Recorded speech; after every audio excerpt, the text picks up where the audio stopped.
কোনো রকম ছানার ঝামেলা ছাড়া ঝটপট সুজির মিষ্টি। মিষ্টিটা খেতে দারুণ মজার হয়েছে। চাইলে মাঝে মাঝে এভাবে শর্টকাট মিষ্টি বানাতে পারেন। চুলায় প্যান বসিয়ে 1 চামচ ঘি দিয়ে দিচ্ছি, হাফ কাপ নিয়ে নিচ্ছি সুজি।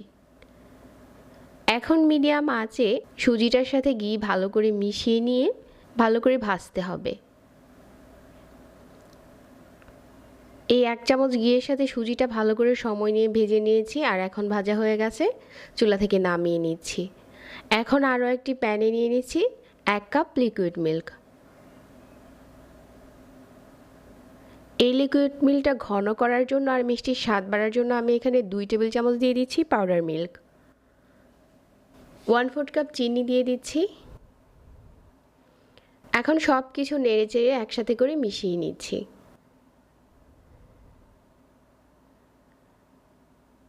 দুধের এই মিশ্রণটা যখন কিছুটা ঘন হয়ে গেছে, আগে থেকে ভেজে নেওয়া সুজিটা দিয়ে দিচ্ছি। ভালো করে নেড়ে চেড়ে মিশিয়ে নিচ্ছি সব কিছু এখন একসাথে। আর কিছুক্ষণ পরেই দেখা যাবে যে সুজির এই মিশ্রণটা ঘন হতে শুরু করেছে। এই মিষ্টিটাতে চাইলে মাওয়া দিতে পারেন, তাহলেও স্বাদ আরও বেশি ভালো হবে। কিছুক্ষণ এভাবে করে মিশিয়ে নেওয়ার পর দেখা যাচ্ছে যে মিশ্রণটা ঘন হয়ে গেছে। তো মিষ্টির জন্য সুজির এই ডোটা এখন একদম রেডি। চুলা থেকে নামিয়ে নিচ্ছি। এর থেকে বেশি আর টানাতে হবে না। যখন দেখা যাবে যে প্যানের থেকে উঠে আসছে, ঠিক এই পর্যায়ে উঠিয়ে নিতে হবে। তারপর এখানে নিয়ে নিচ্ছি ফয়েল পেপার। আপনি চাইলে যে কোনো বাটিতে ঢেলেও কেটে নিতে পারেন। ফয়েল পেপারের উপরে মিষ্টির ডোটা দিয়ে দিচ্ছি।